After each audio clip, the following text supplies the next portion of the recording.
मेहनत है।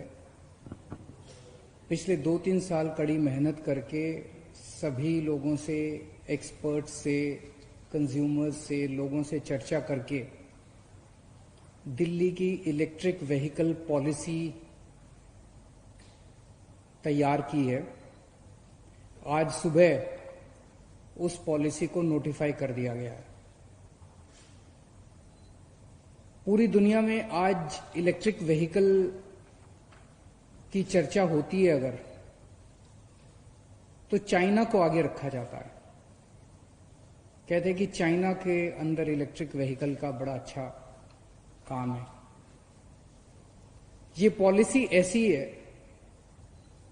कि मैं उम्मीद करता हूं और विश्वास है मुझे कि आज से 5 साल के बाद पूरी दुनिया के अंदर अगर इलेक्ट्रिक व्हीकल की चर्चा की जाएगी तो दिल्ली का नाम ऊपर रखा जाएगा। मुझे कहते हुए गर्व है कि ये पॉलिसी देश की तो सबसे प्रोग्रेसिव पॉलिसी है ही, शायद दुनिया के भी जितनी इलेक्ट्रिक व्हीकल पॉलिसीज हैं उनमें, उन सब में एक अच्छी पॉलिसी तैयार की गई है। इस पॉलिसी के जरिए हमारे 2 मकसद हैं। एक मकसद है दिल्ली की अर्थव्यवस्था को बूस्ट देना। कोरोना के समय में दिल्ली की अर्थव्यवस्था, क्या पूरी दुनिया की अर्थव्यवस्था इस टाइम खराब हो गई है। पिछले कुछ दिनों में दिल्ली सरकार ने दिल्ली की अर्थव्यवस्था को किक देने के लिए काफी सारे कदम उठाए। हमने रोजगार वेबसाइट बनाई, हमने रेहड़ी पटरी वालों का काम शुरू कराया, हमने डीजल के रेट में बहुत भारी कमी की और भी कई सारे काम किए। तो मैं समझता हूं कि दिल्ली की अर्थव्यवस्था को एक जबरदस्त किक देने के लिए ये इलेक्ट्रिक व्हीकल पॉलिसी काम आएगी। और दूसरा, पोल्यूशन कम करना। पिछले 5 साल के अंदर दिल्ली के लोगों ने मिलके, हम सब लोगों ने मिलके, दिल्ली के 2 करोड़ लोगों ने मिलके पोल्यूशन 25% कम किया। लेकिन हम इससे सेटिस्फाइड नहीं है, हम इससे संतुष्ट नहीं है। पोल्यूशन को और कम करना है। अभी कोरोना के टाइम में हमने देखा कि PM10 और PM2.5 लेवल्स कितने कम हो गए थे। शानदार आसमान दिखाई देता था, साफ सुथरी हवाएं चलती थी। अब जब हम अपनी इकोनॉमी को खोल रहे हैं, हम वापस नॉर्मल जिंदगी की तरफ बढ़ रहे हैं, तो हमें वापस उस किस्म का विकास नहीं चाहिए जो कि प्रदूषण, जिसमें प्रदूषण ही प्रदूषण हो। आइए हम सब लोग मिलकर ऐसी दिल्ली का निर्माण करते हैं जो कि भविष्य की दिल्ली होगी, जिसमें साफ सुथरी हवा होगी, अच्छी सांस ले पाएंगे, जिसमें प्रदूषण नहीं होगा, जो सस्टेनेबल होगी। और उस दिशा में ये पॉलिसी, इलेक्ट्रिक व्हीकल पॉलिसी काम करेगी, जो प्रदूषण को कम करेगी, हमारी अर्थव्यवस्था को बूस्ट करेगी और लोगों के लिए जॉब्स क्रिएट करेगी। इस पॉलिसी को, जैसे मैंने बताया कि आज सुबह नोटिफाई कर दिया गया है और इस पे पिछले 2.5 साल में हमने खूब चर्चाएं की है। ये कोई एसी कमरे में बैठ के किसी अफसर या किसी नेता के द्वारा बनाई गई पॉलिसी नहीं है। आप सब लोग इसके गवाह हैं। हमने समय समय के ऊपर जब बड़े बड़े कंसल्टेशंस किए, देश के जाने माने, दिल्ली के नहीं पूरे देश भर से हमने जाने माने लोगों को बुलाया, पूरी दुनिया की सारी इलेक्ट्रिक व्हीकल पॉलिसीज को स्टडी किया और उसमें से जितनी अच्छी अच्छी बातें हम लोगों को मिली, उन सारी बातों को हमने इस पॉलिसी में डालने की कोशिश की है। लेकिन फिर भी हो सकता है कमियां रह जाए। कोई भी चीज परफेक्ट तो होती नहीं है। तो ये पॉलिसी एक तरह से दिल्ली सरकार की नीयत दिखाती है कि हम इस दिशा में जाना चाहते हैं। इसमें जो भी कमियां होगी, उन कमियों को समय समय पे चेंज भी करते रहेंगे, ठीक भी करते रहेंगे। फिलहाल ये पॉलिसी 3 साल के लिए है। 3 साल के बाद इसको रिव्यू भी करेंगे। लेकिन अगर इन 3 साल के अंदर भी अगर कोई जरूरत पड़ी तो समय समय पे इस पॉलिसी को हम बदलते भी रहेंगे। हमारा इसमें मकसद है, स्पेसिफिक अगर हम माइलस्टोन्स की बात करें, 2024 तक दिल्ली में जितने नए व्हीकल्स रजिस्टर होते हैं उसके कम से कम 25% नए व्हीकल्स 2024 तक इलेक्ट्रिक व्हीकल्स होने चाहिए।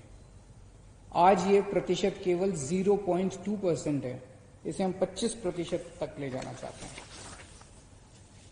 इसके अलावा बहुत बड़े स्तर के ऊपर हमें लगता है हजारों की संख्या में नए जॉब्स क्रिएट होंगे। इसमें ड्राइविंग में, सेलिंग में, फाइनेंसिंग में, सर्विसिंग में, चार्जिंग में नए नए किस्म के जॉब्स क्रिएट होंगे। पॉलिसी क्या है? इस पॉलिसी का एक सबसे महत्वपूर्ण है, अगर हमें इलेक्ट्रिक व्हीकल्स को प्रमोट करना है। इलेक्ट्रिक व्हीकल्स आज काफी महंगे हैं, आम आदमी की पहुंच के बाहर हैं। जो पोल्यूशन करने वाले पेट्रोल, डीजल, इनके जो व्हीकल्स हैं वो सस्ते होते हैं, इलेक्ट्रिक व्हीकल महंगे होते हैं, आदमी खरीदता नहीं है, इसीलिए इलेक्ट्रिक व्हीकल्स प्रमोट नहीं हो पाते। ज्यादा से ज्यादा लोग इसको खरीदें, इसलिए सरकार इस पे फाइनेंशियल इंसेंटिव्स देने जा रही है। अगर आप टू व्हीलर्स खरीदेंगे, इलेक्ट्रिक टू व्हीलर्स खरीदेंगे तो आपको 30,000 तक, अलग अलग किस्म के अलग अलग व्हीकल्स पे है, लेकिन मैक्सिमम 30,000 का उसमें बेनिफिट मिल सकता है, सरकार से इंसेंटिव मिलेगा। कार्स पे 1.5 लाख तक का इंसेंटिव मिलेगा।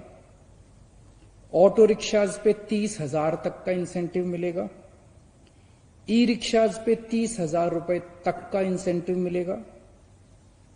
और जो मालवाहक हैं, फ्रेट व्हीकल्स हैं, उस पे 30,000 तक का इंसेंटिव मिलेगा। ये जितने इंसेंटिव्स है, एक केंद्र सरकार की स्कीम है। केंद्र सरकार की स्कीम को कहते हैं फेम इंडिया फेज 2 स्कीम। उस स्कीम में भी काफी इंसेंटिव्स मिलते हैं। जो इंसेंटिव मैंने बताई है उसके एडिशन में है। केंद्र सरकार तो देगी, अगर आप कोई इलेक्ट्रिक व्हीकल खरीदेंगे केंद्र सरकार भी आपको इंसेंटिव देगी। हमने जो भी अभी बताया 30,000, 50,000, ये उससे ज्यादा है। एक हम स्क्रैपिंग इंसेंटिव भी दे रहे हैं। बहुत सारे ऐसे लोग हो सकते हैं जिनके घर में अभी पोल्यूटिंग व्हीकल है, पेट्रोल का व्हीकल है, डीजल का व्हीकल है। वो सोचता है यार मैं इसका क्या करूंगा।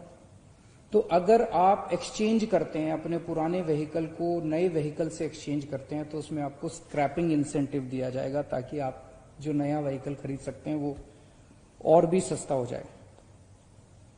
इस किस्म का जो स्क्रैपिंग इंसेंटिव है पूरे देश में सबसे पहली बार दिया जा रहा है। इसके अलावा जो कॉमर्शियल व्हीकल्स हैं, इलेक्ट्रिक कॉमर्शियल व्हीकल्स खरीदने के लिए सरकार लोन पे इंटरेस्ट वेवर देगी। अगर आप लोन लेंगे उसके लिए तो उस पे इंटरेस्ट, लो इंटरेस्ट, उस पे आपको सस्ते इंटरेस्ट के ऊपर लोन देगी। जितने इलेक्ट्रिक व्हीकल्स का रजिस्ट्रेशन होगा उसकी रजिस्ट्रेशन फीस और उसका रोड टैक्स दोनों माफ होंगे। और ये सारे इंसेंटिव्स, 2 किस्म के इलेक्ट्रिक व्हीकल्स होते हैं। एक वो इलेक्ट्रिक व्हीकल्स होते हैं जो फिक्स्ड चार्जिंग वाले होते हैं, और एक होते हैं जिसमें बैटरी स्वैपिंग होती है। ये जितने मैंने इंसेंटिव्स बताए, सारे इंसेंटिव्स सभी व्हीकल्स के ऊपर लागू होंगे। आज सबसे बड़ी समस्या, कोई क्यों नहीं खरीदता इलेक्ट्रिक व्हीकल? एक ये भी दिक्कत होती है कि पेट्रोल का व्हीकल खरीदते हो, पेट्रोल खत्म हो गया तो आपको एक पेट्रोल पंप मिल जाता है, वहां जाके पेट्रोल भरवा लेते हो। लेकिन आप गाड़ी चला रहे हो और अचानक आपकी चार्जिंग खत्म हो गई तो कहां जाओगे? तो इसीलिए पूरी दिल्ली के अंदर चार्जिंग स्टेशन बनाए जाएंगे, बहुत बड़ा चार्जिंग स्टेशन का नेटवर्क बनाया जाएगा। और हमारा टारगेट है पहले 1 साल में हम लोग 200 चार्जिंग स्टेशंस पूरी दिल्ली के अंदर बनाने जा रहे हैं। तो पूरी हमारा मकसद है कि जल्दी से जल्दी इतने चार्जिंग स्टेशंस बने कि 3 किलोमीटर के दायरे में, दिल्ली में कहीं भी 3 किलोमीटर के दायरे में आपको एक चार्जिंग स्टेशन मिल जाएगा। इसके अलावा हमारे युवाओं को इस पे खूब सारे जॉब्स मिले। नई टेक्नोलॉजी है, नया काम है, तो ट्रेनिंग नहीं होगी उनकी। तो युवाओं को बड़े स्तर के ऊपर ट्रेनिंग देने की भी तैयारी की जा रही है। तो इलेक्ट्रिक व्हीकल से संबंधित जितने भी काम होंगे उन सारे कामों के लिए अपने युवाओं को ट्रेनिंग दी जाएगी ताकि उनको इसमें जॉब्स मिल सकें। एक राज्य के स्तर पे, दिल्ली के स्तर पे एक स्टेट ईवी फंड बनाया जा रहा है, जिसमें इसमें जो भी खर्चा आएगा वो सारा इस स्टेट ईवी फंड से उसको किया जाएगा। दिल्ली के स्तर पे एक स्टेट इलेक्ट्रिक व्हीकल बोर्ड बनाया जाएगा, जिसके चेयरमैन हमारे ट्रांसपोर्ट मिनिस्टर होंगे, और एक डेडिकेटेड ईवी सेल बनाया जाएगा जो इसको पूरे को लागू करेगा, इस पॉलिसी को। अगले 5 साल में हमें उम्मीद है कि दिल्ली में कम से कम 5 लाख नए इलेक्ट्रिक व्हीकल्स रजिस्टर किए जाएंगे। आज दिल्ली विकास मॉडल की चर्चा पूरे देश में हो रही है। दिल्ली विकास मॉडल ने अच्छे स्कूल बनाए, दिल्ली विकास मॉडल अच्छे अस्पताल, दिल्ली के स्कूलों की चर्चा, दिल्ली के अस्पतालों की चर्चा, दिल्ली में 24 घंटे बिजली की चर्चा, दिल्ली में फ्री बिजली की चर्चा, और अभी दिल्ली मॉडल कोरोना को जिस तरह से दिल्ली के लोगों ने मिलकर हराया है। अभी मैं ये नहीं कहूंगा हार गया, बिकॉज ऐसा मत करना कि अपने मास्क निकाल के घर से बाहर निकल जाओ। अभी दिल्ली में अभी कोरोना को कंट्रोल किया है, तो दिल्ली में कोरोना को कंट्रोल करने का हमारा जो मॉडल है, आने वाले समय में दिल्ली की electric vehicle policy, electric vehicle model की भी चर्चा पूरे देश में होगी। और जैसे मैंने बताया, आज से 5 साल बाद मुझे विश्वास है दुनिया भर में जब इलेक्ट्रिक व्हीकल्स की चर्चा होगी तो उसमें दिल्ली की चर्चा होगी। मैं खास तौर से हमारे ट्रांसपोर्ट मिनिस्टर कैलाश गहलोत जी को बधाई देना चाहता हूं। इन्होंने और हमारे सभी ऑफिसर्स ने और दिल्ली डायलॉग कमीशन, इन सब लोगों ने मिलकर इसके ऊपर काफ़ी काम किया। पिछले 2-2.5 साल में सब लोगों ने बहुत अच्छी पॉलिसी बनाई है, और मैं उम्मीद करता हूं कि इससे हमारे जितने भी गोल्स हैं वो सभी अचीव होंगे। नमस्कार।